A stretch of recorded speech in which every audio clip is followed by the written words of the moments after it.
오늘 시편 142편을 가리켜서 탄원시라 그렇게 이야기를 합니다. 앞에 보시면은 이 시가 탄생하게 된 배경을 위에다가 잠깐 이렇게 써놨죠. 다윗이 이 시를 지었고, 특별히 이제 굴 속에 있을 때 그 굴이 두 가지가 있죠. 아둘람 굴이 있고 엔게디라고 하는 두 장소가 있는데, 그래서 굴 속에 이제 처박혀져 있는 그 상황 속에서 두 편의 시가 탄생이 됩니다. 첫째가 57편이고 오늘 142편입니다. 아시는 것처럼 다윗의 삶에 있어서 늘 하나님이 동행하시고 성령이 역사하시고 이제 그런 은혜와 축복만 있었던 것이 아니라 다윗의 삶의 여정 가운데 다 쫓기는, 근데 그걸 추적하고 죽이려고 하는 사람이 누구냐면 남이 아니었습니다. 바로 누구냐면 장인어른입니다. 이게 사람이 말이죠, 가장 가까운 사람이 위로자가 되기도 하고 가장 가까운 사람이 힘이 되기도 하지만 가장 가까운 사람이 또 잡아먹으려고 덤벼듭니다. 그래서 장인어른이 자기의 자리, 권력의 자리는 하나밖에 없잖아요. 그래서 그 자리를 다윗이 노린다. 스스로가 그렇게 착각하고 스스로가 그렇게 오해를 한 거죠.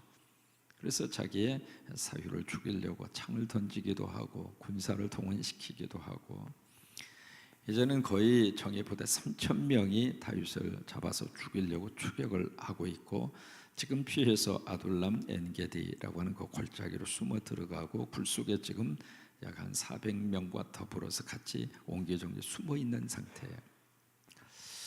어떤 의미에서 다윗의 삶에 있어서는 최악의 상황이죠. 그리고 가장 막다른 골목이죠. 어디를 보아도 모든 것들이 다 칠흑 같은 어두움이고 절망입니다. 그래서 그 속에서 오늘 1절부터 다윗은 뭐라고 이야기하는가, 참 기가 막힌 고백을 거기서 하고 있습니다. 뭐냐면 소리를 내어 내가 하나님 앞에 부르짖나이다. 여러분이 믿음의 사람들이 있어서 그런 상황을 만났을 때 가장 필요한 것은 하나님 앞에서 토해놓는 거예요. 여러분, 쓰레기통이 다 이렇게 찼으면은 그 상태로서는 더 이상 쓰레기통을 어떻게 해볼 수가 없잖아요. 그 쓰레기통을 비워야 되잖아요.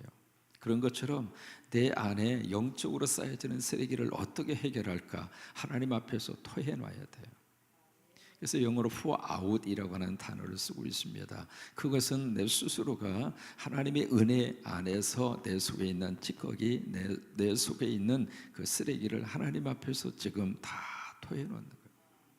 여러분, 새벽마다 하나님이 그런 은혜를 주시기를 원하고, 살다가 보니까 자식놈이 속색이죠. 부부지간에 서로 사랑하려고 만나서 살고 있는데 어느 날 갑자기 속이 뒤집어지면서 그냥 속에서 이 인간 만나서 내가 이렇게 평생 고생하는구나, 그런 생각이 들어요? 안 들어요? 대답은 집에 가서 하세요. 하루하루 삶을 시작을 하면서도 뭔가 모르게 내 인생 속에 태클 거는 사람들이 여기저기에 참 많은 것처럼 느껴지고, 이제 그런 것들이 우리 영혼 속, 우리 생각 속에, 우리 삶의 자리 속에 차곡차곡 이렇게 쌓이다 보면 그게 우리 마음속에 뭐가 되는가? 한이 된단 말이죠.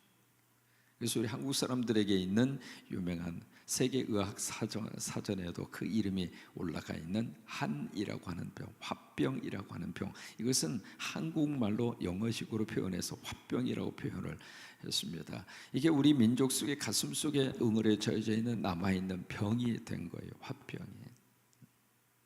그래서 이제 노래를 이렇게 보더라도 그 노래 속에 그런 노래 가사들이 참 많습니다. 한마는 이 세상 야속하니만, 그 한이 그렇게 베어져 있다. 그것을 어떻게 우리가 해결을 하면서 살 것인가? 그걸 우리가 끌어안고 살 수는 없어요. 뭔가 이렇게 탈출구가 있어야 되고요, 뭔가 그걸 끄집어내놓고 살아야 되는데 우리가 그것을 어디다가 우리가 끄집어낼 수 있을까? 바로 하나님이에요. 그래서 1절부터 소리내어 부르짖어, 그 고백의 내용이 6절까지 이어집니다. 그래서 부르짖는다라고 하는 이 말이 계속해서 이 시편 142편 속에 흐르고 있는 다윗의 어떤 영성입니다. 그러니까 이게 부르짖는데 그냥 부르짖는 것이 아니라 우리식으로 말하면 죄야 외침이 되기도 하겠고, 때로는 삶의 어떤 정황과 형편이 너무 기가 막히면 말소리가 안 나옵니다. 내면의 깊은 곳에서 때로는 이 새벽에 하나님 앞에 나와서 그냥 아버지 부르는 그 외마디 소리, 그때 그 소리를 하나님이 들으십니다. 그리고 소리조차도 내지 못하는 그 절박한 심정과 영혼의 아리와 영혼의 아픔을 누가 기억하고 있는가? 성령님께서 기억을 하십니다. 그래서 그런 울부짖음, 그런 탄식, 그것을 하나님 앞에 막 지금 토해 놓고 있거든요. 지금 3,000명의 사울을 중심으로 한 군대가 자기를 지금 보유하고 있고, 그 굴에는 약 한 400여 명 정도, 그 400여 명이 사무엘상 22장을 보시면 모두가 마음이 상한 자, 원통한 자, 빚쟁이, 다시 말해서 우리식으로 말하면 사위에서 모두가 다 실패한 낙오자들입니다. 그 낙오자들이 지금 다윗을 중심으로 하나가 뭉쳐져서 그 굴 속에 지금 처박혀져 있는 거예요. 근데 그 굴 속에 처박혀져 있는데 그 속에서 다윗의 마음 속에 너무 절망적인 상황, 그 속에서 다윗은 하나님 앞에 자기의 마음을 부르짖고 토해놓고, 그래서 이것이 어디에서 역전이 되는가? 4절에 보시면은 주께서, 하나님께서 나를 아십니다. 여러분, 그것이 다윗의 희망이었습니다. 같이 거기에 있는 400명은 지금 다윗의 상황과 형편, 그 상황 속에서 다윗을 모른다 하더라도 하나님은 아십니다. 주께서 아십니다. 여러분, 이것이 믿음의 근거이고 믿음의 시작입니다. 하나님은 아십니다. 에스겔 37장에 보시면은 거기에 마른 골짜기, 뼈들이 우글거리는 그 속에 하나님의 종 에스겔을 딱 세운 다음에 하나님이 물으세요. 인자야, 이 뼈들이 능히 살겠느냐? 여러분, 뼈들이 살 수 있습니까? 그 질문 앞에 에스겔이 기가 막힌 대답을 하나님 앞에 합니다. 하나님은 아십니다. 이게 긍정도 아니고 부정도 아니에요. 내가 보기에는 이 마른 뼈들이 살 수 있는 가능성이 0%입니다. 그러나 하나님은 아십니다. 하나님은 아십니다. 그래서 그 에스겔의 고백이 돌아진 다음에 하나님께서 그래요. 그래? 그럼 마른 뼈 앞에 서라. 그리고 내가 너에게 주는 말을 대언해라. 그래서 이제 하나님의 말씀을 막 대언을 합니다. 대언을 하는데 그 말씀을 통해서 하나님이 그들 속에 생기를 불어넣어 주시고 힘줄이 생기도록 역사를 하시고 쌀이 올라오도록 역사를 하시고, 저는 그 환상을 설교를 하면서 마음속에 꿈으로 그려봅니다. 설교를 듣는 영혼마다 하나님이 살려주셔서 힘줄이 생기고 살이 오르고 뼈마들이 맞추어지고, 그리고 마침내 하나님의 큰 군대가 되었더라. 하나님의 큰 군대가 되었더라. 예배하기 전에는 마른 뼈들처럼 소망이 없었는데 예배드리면서 하나님의 말씀을 들으면서 주의 종을 통해서 하나님의 귀한 말씀이 증거되고 그 말씀이 선포되면서 그 말씀이 내 영혼과 심령 속에 들려지면서 내 안에 있는 영적인 것을 하나님이 다 살려주셔서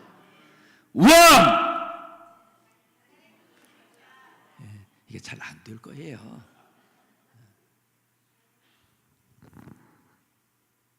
살림의 꽃을 피웠잖아요.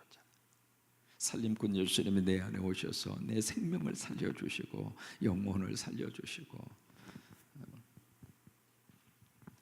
그래서 하나님은 아십니다. 그러면서 5절에 보시면은 이 전반부에 보면 다윗이 이제 그렇게 고백을 해요. 내가 지금 당하고 있는 우한, 내가 지금 당하고 있는, 영어로는 그렇게 되어 있습니다. My complaint. 내가 하나님 앞에서 막 컴플레인을 하는 거예요. 불평을 하는 거예요. 내가 지금 당하고 있는 우한, 영어로는 스트레스라고 하는 말을 썼습니다. 내가 지금 스트레스를 받고 있고, 그것을 이제 막 하나님 앞에 토해놓고 하나님 앞에 모두 다 끄집어낸 다음에 5절에 가서 결정적으로 누구를 부르짖는가? 여호와여, 여호와여, 여호와여. 여러분, 이것이 바로 다윗의 인생 속에 있어서 그의 삶을 완전히 터닝 포인트 시켜주는, 전환점으로 만들어주는 그의 영성의 시작이었습니다.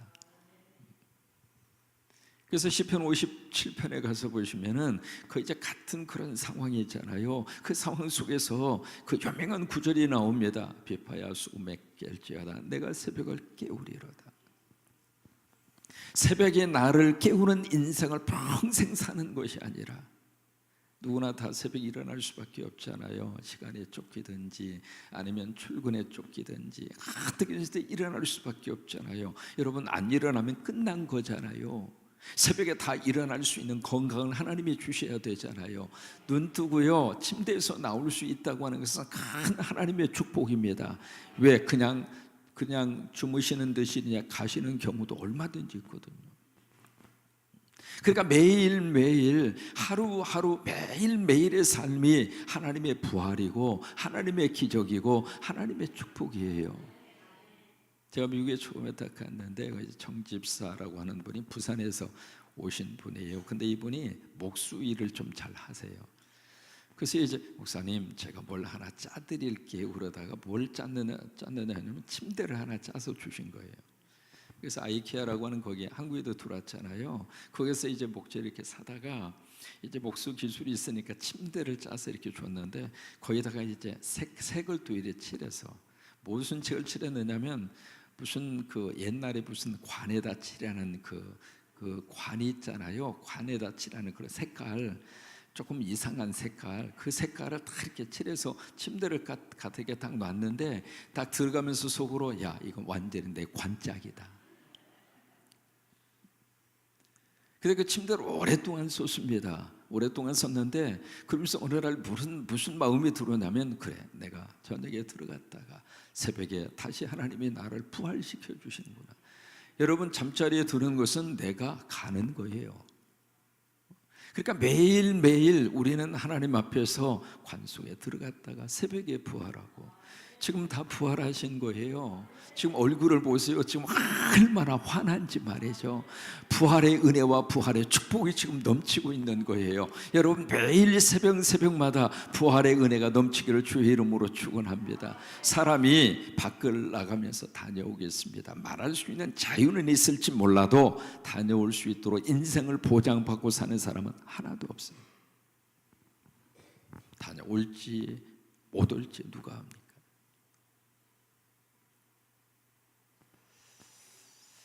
다녀오겠습니다 생각하고 살 수는 있을지 몰라도 다녀올 수 있을지 없을지는 하나님의 소관이에요.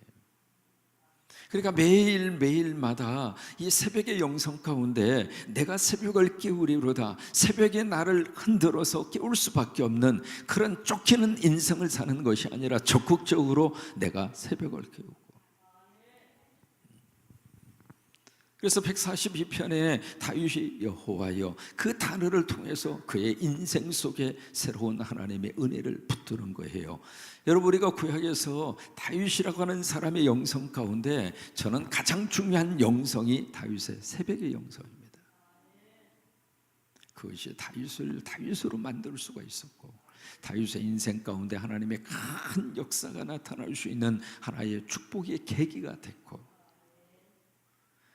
그래서 우리가 예수님이 새벽 기도꾼이신 것처럼 우암의 모든 성도들이 새벽 기도꾼이 됐으면 좋겠고, 다윗이 기가 막힌 그 상황 속에서도 새벽의 영성으로 인생의 어두운 칠흑 같은 어둠 속에서도 희망을 이야기하고 희망을 붙들고 다윗이 살았던 것처럼 매일마다 새벽을 깨우면서 희망을 붙들고, 여러분 그러잖아요.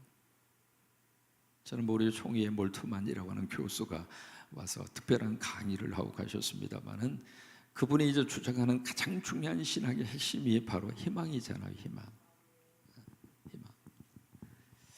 그 희망의 영성을 어디서 다윗이 붙들 수가 있을까? 바로 새벽을 깨우면서 새벽 안에서 하나님 앞에 자신이 있는 것을 다 토해놓고, 저희 교회 새벽기도 이렇게 나오는 분 가운데 가족이 다 새벽기도 나오는 분이 있습니다. 근데 이제 부부가 나오는 것은 이해를 할 수 있는데 두 아이가 새벽기도를 해요. 그 이제 고등학교 1학년이고 그리고 중학생입니다. 근데 이 친구들이 처음에 새벽기도 할 때 과연 며칠이나 할까 그런 생각이 들었어요. 그런데 지금 횟수로 지금 3년째. 좀 놀라세요. 3년째 새벽 기도를 한 번도 안 빠집니다. 물론 새벽 기도 와서 그냥 자빠져 잡니다. 그래서 막 이렇게 보면 엄마가 막 이렇게 깨워요. 그래서 그럴 때마다 내싸 두어 아버지 집에 와서 자는 것만도 하나님의 은혜고, 이 새벽에 같이 부모님들하고 같이 나와서 그 옆에 있다는 자체만으로도 큰 축복이니까, 그냥 이게요, 자면서도 다 말씀의 은혜는 다 받는 거예요. 귀는 다 열려져 있거든. 이거 어떻게 귀마개 하고 잘 수는 없잖아요. 그러니까 자는 것 같아도 말씀은 다 듣게끔 그렇게 역사를 하시는데, 지금 매일매일마다 이게 파악되든, 그리고 학기 중이든 계속. 그래서 이 아이들이 성경을 써요. 성경을 쓰면 그 성경 쓴 것을 가지고 와서 꼭 저에게 확인을 받아요. 그게 하나님께서 깨워주시지 않으면 어떻게 그 새벽의 영성의 자리를 계속 지켜갈 수가 있겠어요? 이게 하나님이 그렇게 깨워주시는 거예요.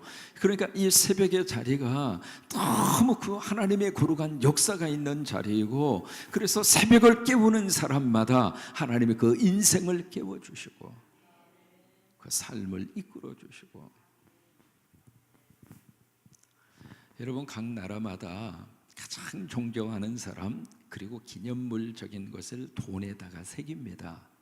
한국 같은 경우에는 이퇴계, 이율곡, 그리고 세종대왕, 5만 원 지폐에는 누가 들어있죠? 심사임당. 이렇게 다 그 돈에다가 새기잖아요. 근데 미국의 동전 말고 지폐, 미국의 지폐에도 미국 사람들이 존경하는 사람을 거기다 다 이렇게 새겨요. 새기는데 미국의 지폐는 거의 다 대통령의 얼굴이 거기에 다 새겨져 있습니다. 1달러가 조지 워싱턴이라고 하는 사람으로 또 시작을 해서, 그 다음에 이제 5달러에는 아브라함 링컨 대통령, 그런 식으로, 그 다음에 그 그랜트라고 하는 대통령, 그 20달러거든요. 그 다음에 50달러는 벤자민 프랭클린이라고 하는 사람, 이제 그런 식으로 미국의 대통령, 그 다음에 10달러는 그 해밀턴이라고 하는 초대 국무장관입니다. 그 장관의 얼굴이 이렇게 새겨져 있어요.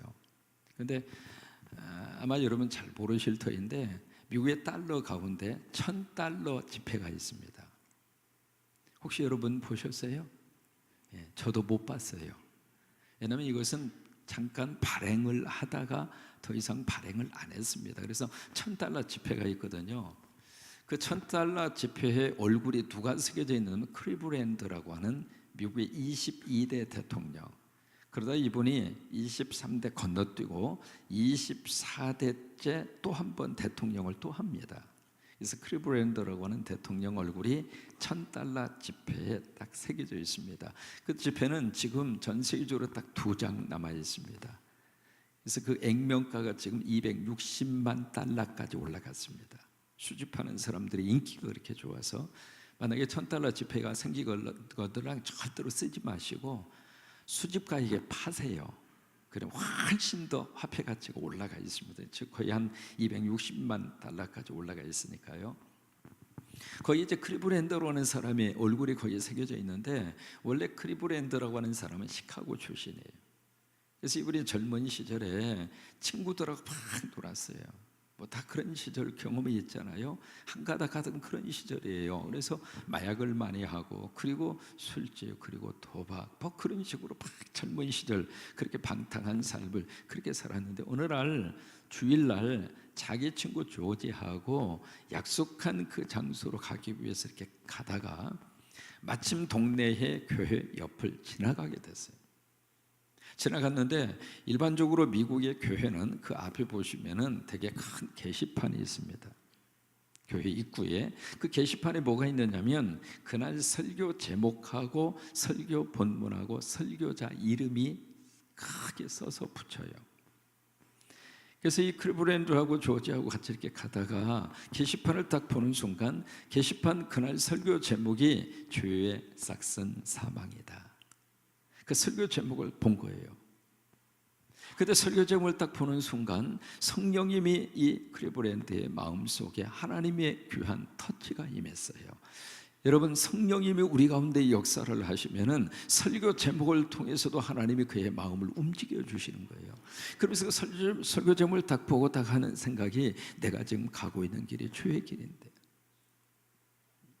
내가 지금 걷고 있는 길이 죄의 길인데, 이 길로 계속 가다가 내 인생 사망으로 끝나는구나, 그 생각이 드는 거예요. 그 생각이 딱 드는 순간 내가 이렇게 살면 안 되는데, 그런 마음을 하나님께서 그의 마음속에 불러 일으켜 주신 것이죠. 그래서 이 자기 친구 조지하고 같이 가다가, 야 친구야, 우리 교회 가자. 교회 가서 우리 예배 드리자. 그러니까 그 친구 조지는 무슨 얘기야, 지금 완전 분위기 깨게 지금 무슨 이야기야? 그러면서 친구 조지는 원래 계획한 대로 갔고, 클리브랜드는 교회로 들어간 거예요. 교회에 들어가서 예배를 통해서 하나님의 귀한 은혜를 받고, 여러분 이 예배가요, 예배 속에서 하나님께서 우리들의 삶을 역사하시고 우리 삶을 하나님의 귀한 뜻으로 만들어 주신다, 그 말이에요. 예배가 그저 한 번의 예배로 끝나는 것이 아니라 그 예배 속에 성령의 거룩한 역사가 있고 인생을 하나님의 사람으로 확 바꾸어 주시는 놀라운 역사가 예배 가운데 있거든요. 그래서 클리브랜드가 예배 참석하면서 거기서 은혜 받고 변화받고 30년의 세월이 지났습니다. 시카고의 허름한 골목에서 거지 몰골인 한 남성이 그날 발행이 된 신문을 부둥켜 안고 막 통곡하고 옵니다. 그러니까 신문에 뭐라고 이렇게 기사가 났느냐면, 미국의 제22대 대통령 당선 클리브랜드, 그 신문을 딱 보는 순간 그 신문을 부둥켜 안고 울고 있는 사람은 누구냐면 30년 전 자기가 환락과 그리고 술과 도박과 마약 그 길로 고집스럽게 걸어갔던 조지라고 하는 클리브랜드의 친구입니다. 그 친구가 그 신문을 부둥켜 안고 막 통곡하면서 우는 거예요. 내가 그때 내가 교회를 선택했다, 내가 그때 하나님을 선택했다면, 내가 그때 예배를 선택을 했더라면, 그러면서 막 통곡하고 오는 거예요. 사람이 참 묘합니다. 한순간의 선택이 사람의 미래를 그렇게 확 바꾸는 거예요. 프랑스의 사상가 가운데 여러분 아시는 것처럼 사르트르라고 하는 사람이 있잖아요. 실존주의 철학의 대가라 그렇게 말하는 사람이잖아요. 사르트르라는 사람은 그의 철학 전체가 다 실존, 다시 말해서 내가 지금 살고 있는 현재라고 하는 이 실존, 이것 외에는 다른 세계를 인정하지 않았어요. 그러면서 이 사르트르가 삶을 그렇게 어떻게 정의를 내렸느냐면, 삶은 바로 뭐냐면 BCD다, 그렇게 정의를 내렸어요. BCD다. 이 B라고 하는 것은 영어로 birth라고 하는 말이거든요. 출생이죠. 탄생이고요. 인생은 B로 시작하잖아요. 누구든지 이제 다 태어난 날이 있잖아요. birthday가 있잖아요. 탄생일이 있잖아요. 태어난 순간이 있잖아요. 그 다음에 이 B로 시작을 해서 뭘로 끝나는가? D로 끝난다. D라고 하는 것은 death, 바로 죽음이죠. 그래서 모든 인생은 B로 시작해서 D로 끝난다. 그러면 인생은 뭐냐? 인생은 결국 B와 D 사이에 C가 있다. 이 C라고 하는 것을 사르트르는 뭐라고 이야기했는가? 초이스라고 이야기합니다. 다시 말해서 선택이다. 결국 삶은 무엇인가? 삶은 선택이다, 그거예요. 우리가 매 순간순간마다 C, 선택을 하면서 살아요. 오늘 이 새벽에도 갈까 말까 에라 오자 선택하고 온 거예요. 이렇게 매 순간순간마다 우리는 초이스를 해요. 선택을 해요. 저도 사람이 하루를 살면서 평균 100번의 선택을 한다, 그렇게 이야기하거든요. 그러니까 늘 우리가 선택하면서 사는 거예요. 그러니까 사르트르는 인간은 결국 인간 실존 자체는 바로 뭔가? 선택이다. 선택이 바로 삶이고 삶은 곧 선택이다. 이게 사르트르가 가지고 있는 실존주의 철학의 중요한 원리거든요. 그래서 이 사르트르라는 사람은 노벨 문학상을 수상자로 선정이 돼서 노벨 문학상을 주겠다고 그러니까 사르트르가 나 그거 선택하지 않겠다고. 그래서 노벨 문학상을 거절한 사람이에요. 근데 그러면 여기 C를 우리가 과연 누구를 선택하면서 살 것인가? 여기에 이제 우리 크리스찬들, 우리 예수 믿는 사람은 이 C를 누구를 선택하는가? 같은 C인데 누구냐면 크라이스트, 그리스도를 선택하는 거예요. 그리스도. C는 C지만 이 초이스가 바로 누구인가? 크라이스트, 그리스도라 이 말이에요. 그리스도를 선택하면 어떻게 되는가? D로 끝나지 않습니다. 죽음으로 끝나지 않고 그 다음에 뭐로 가냐면 E로 가요.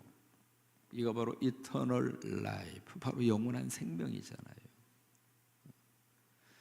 eternal life, 그 생명을 통해서 그 다음에 H로 갑니다. H가 바로 무엇일까? 바로 heaven이죠. 천국이에요, 천국.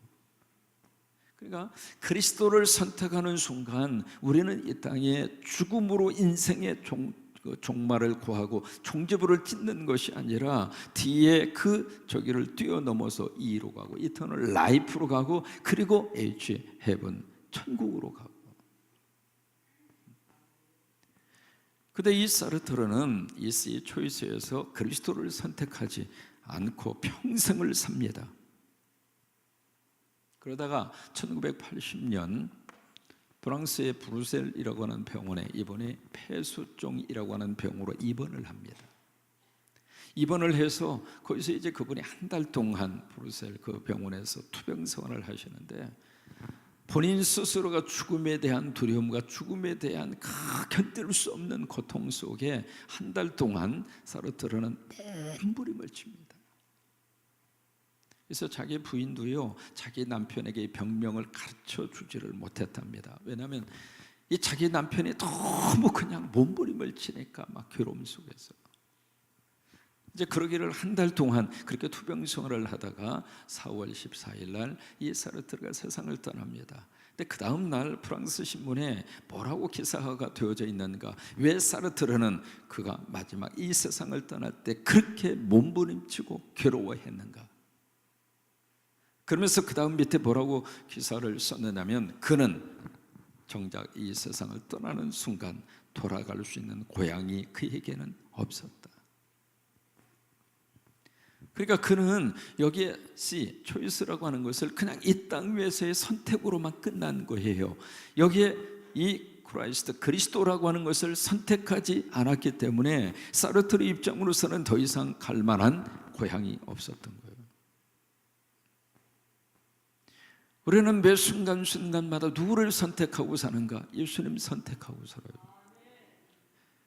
하루 시작할 때에도 우리가 이 새벽의 영성의 자리 우리가 선택하는 거예요. 영성의 자리에 하나님께서 나를 깨우셔서 새벽의 영성의 자리에서 기도로 하루를 살고 하나님 앞에 예배하고 하루를 살고. 근데 그것이 우리 한국 교회에게 주신 너무 귀한 영적 유산이라 그 말이에요. 하나님은 우리 민족을 그렇게 들어 쓰시는 거예요. 여러분 매일매일 시작할 때 우리 민족은 적어도 수십만 명의 하나님의 사람들이 하나님의 집에 불을 밝히고 하나님 앞에 막 기도하고 하나님 앞에서 부르짖으면서 그렇게 우리 민족은 매일매일 삽니다. 여러분 그것이 우리 한국교회에게 주신 너무 귀한 하나님의 축복이에요. 그 영성의 자리, 그 새벽기도 영성의 그 자리를 우리는 놓치면 안 됩니다. 더 하나님 앞에서. 왜요? 우리 부모님들이 그렇게 우리를 기도해 주셔서.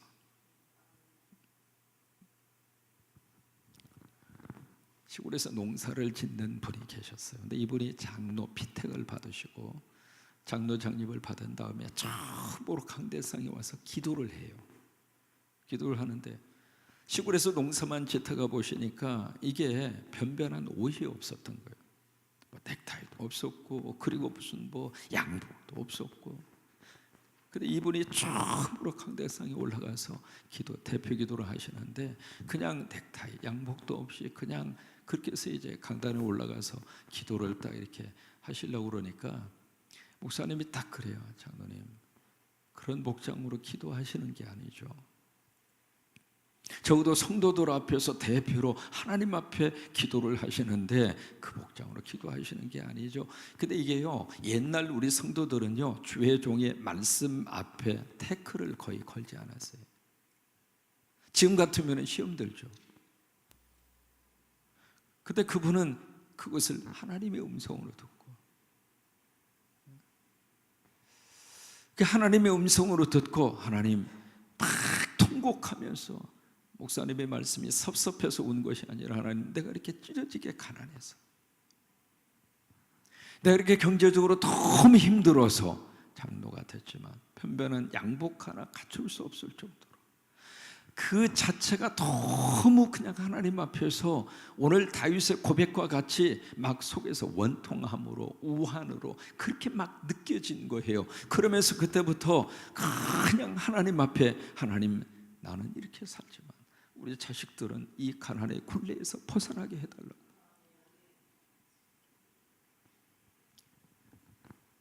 그것이 내 속에 하늘로 이렇게 뭉쳐져 있으면 평생을 인생 살면서 응어리가 되겠지만은, 그것을 하나님 앞에 꺼내놓고 통곡하고 기도하면 그것은 하나님이 받으시는 기도 제목이 된다, 이 말이에요.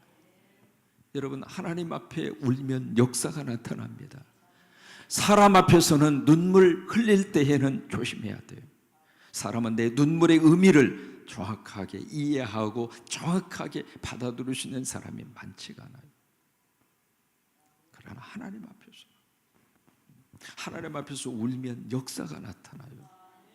여러분, 모세 나일 강에서 갈대상자 딱 여는 순간 그 모세가 말이죠, 그 핏덩어리가, 성경에 보세요, 울었거든요. 울으니까 바로 공주의 마음에 모성애를 하나님이 자극시켜 주셔서 히브리 민족의 아이였지만 죽여야 되지만 살리잖아요. 여러분, 아버지 집에 앞에 와서 울면 역사가 나타납니다. 이게 부부지간에도 뭐가 잘 안 풀리면 울으면 끝나는 거예요. 날씨가 갑자기 좀 이렇게 눈이 오고 좀 쌀쌀한데 옷이 한 벌 필요한데, 여보 나 옷 한 벌 사줘요. 쓰잘데기 없는 소리가 맨날 쇼핑 저기만 보더니 말이야. 뭐 그러면서 이제 큰 소리 치는데, 여러분, 한 가지 비법을 가르쳐 드릴게요. 남편이 들어올 시간쯤 돼서 막 울어. 그러면 당신 왜 그러냐고 그래. 절대로 그렇게 해서 그렇게 물으면 절대로 대답하시면 안 됩니다. 조금 더 흐느껴 울어. 도대체 무슨 얘기냐고 그때도 대답하시면 안 돼요. 조금 더 크게 울어. 그럼 나중에 이 남편이 도대체 무슨 일이냐고 빨리 이야기하라고. 그러면 그때 가서 조그마한 얘기로 사실은 거기까지만 이야기하고 또 울어. 그러면 사실은 뭐냐고 빨리 답답한데 빨리 이야기하라고. 그러면 조금 더 애간장을 태운 다음에 사실은 내가 옷 한 벌이 필요하다. 그러면은 카드 금방 나옵니다.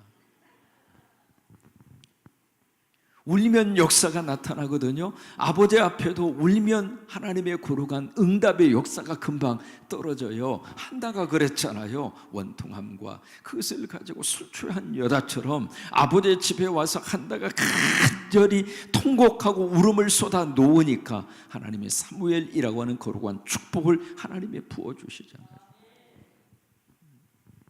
통곡하면 역사가 나타나요.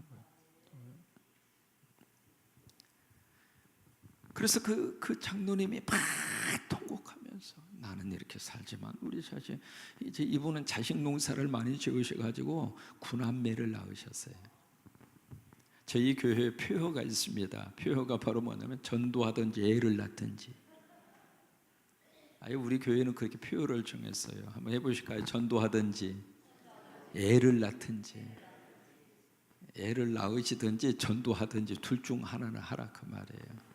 그러면 그렇게 외치면 꼭 표정이 목사님부터 나세요. 그러니까 이게 전도하든지 애를 낳든지. 그래서 이제 그분이 군함매를 이렇게 두셨는데, 그래서 그렇게 간절히 하나님 앞에 기도해서 결국 이 군함매 모두가 다 예수님 안에서 다 잘 됐어요. 매산 고등학교 교장도 됐고, 그 다음에 대기업의 이사도 됐고, 그 다음에 군대로 간 그 자녀는 대령까지 승진이 됐고, 국회의원도 나왔고 그래요. 그분이 바로 누구냐면 김응선이라고 하는 장로님이세요. 그러니까 우리가 이 새벽의 영성의 자리가 하나님의 귀한 은혜가 임하는 자리다 그 말이에요. 새벽의 자리.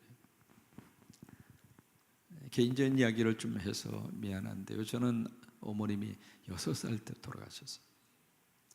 지금도 머릿속에 생생히 기억이 납니다. 30대 중반의 어머님이 니아가에 실려서, 지푸라기에 깔려져 있는 니아가에 실려서 집으로 모시고 왔던 그 모습, 어린 시절인데 지금도 기억이 나요.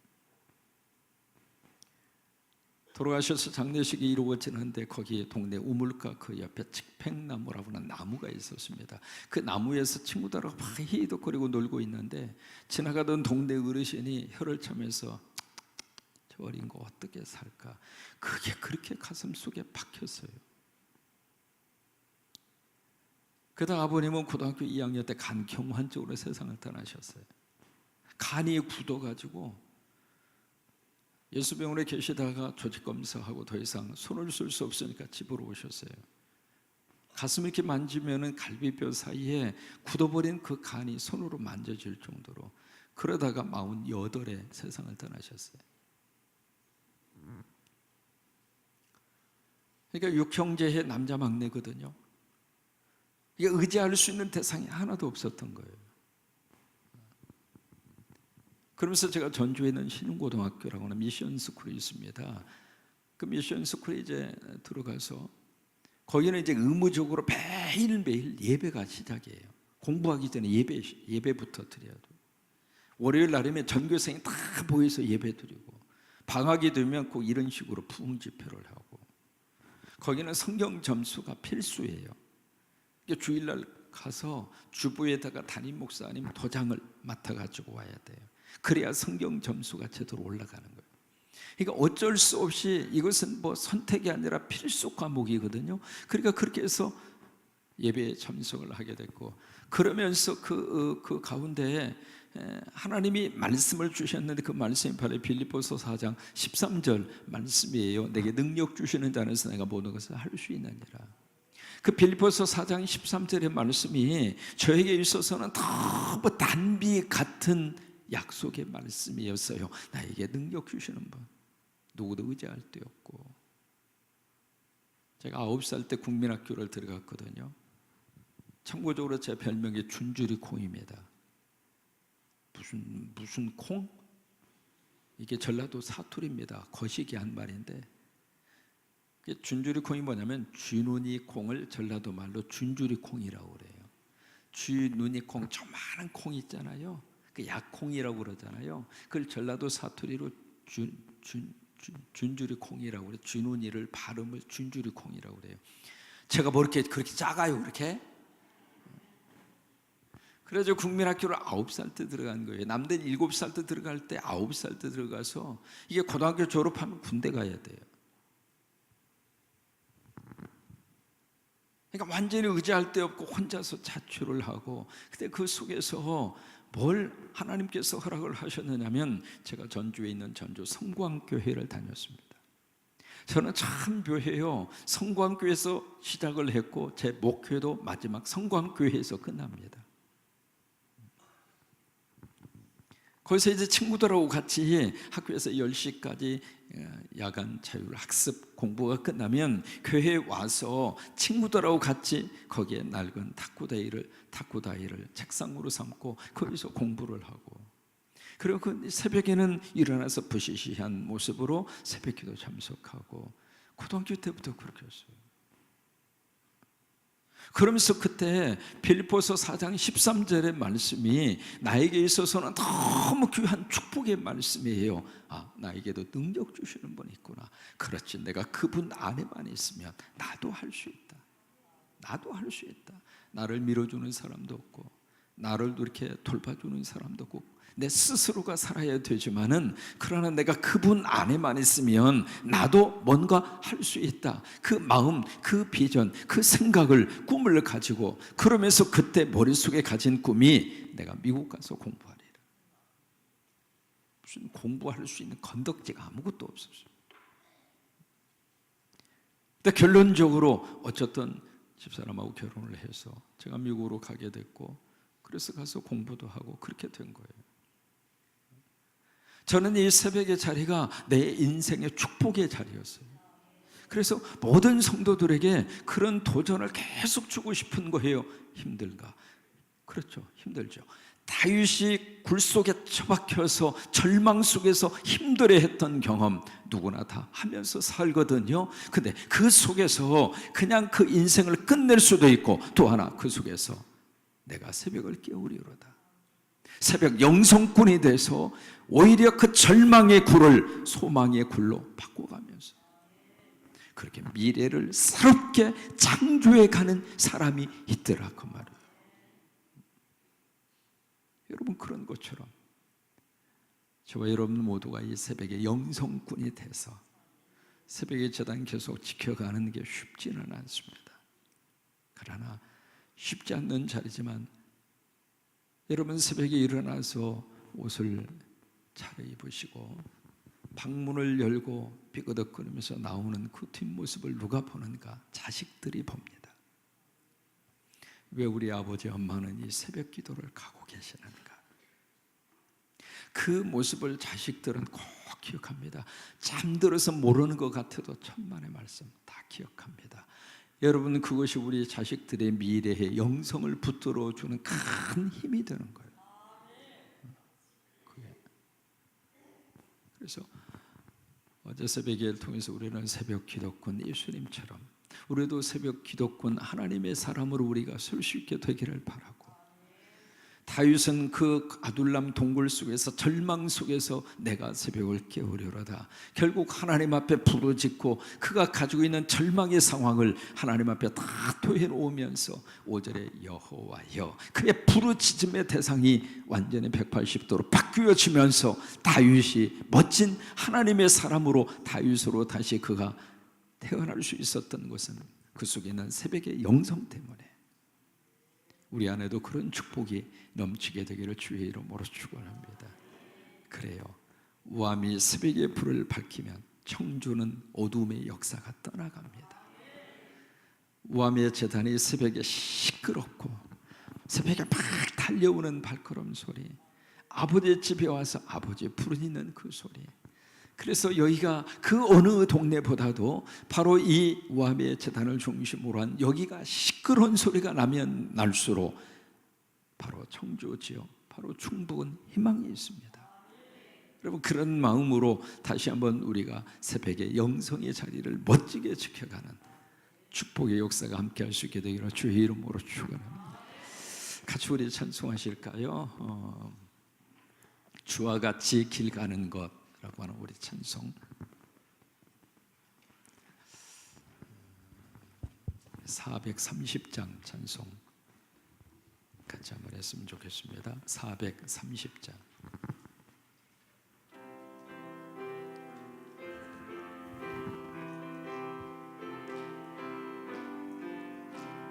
주와 같이 길 가는 것 즐거운 일 아닌가. 우리 주님 걸어가신 발자취를 밟겠네. 한 걸음 한 걸음 주 예수와 함께 날마다 우리 걸어가리. 어린아이 같은 우리 미련하고 약하나 주의 손에 이끌려 생명길로 가겠네. 한 걸음 한 걸음 주 예수와 함께 날마다 우리 걸어가리. 꽃이 피는 들판이나 험한 골짜기라도 주가 인도하는 대로 주와 같이 가겠네. 한 걸음 주 예수와 함께 날마다 우리 걸어가리. 옛 선지자의 같이 우리들도 천국에 들려 올라갈 때까지 주와 같이 걷겠네. 한 걸음 한 걸음 주 예수와 함께 날마다 우리 걸어가리.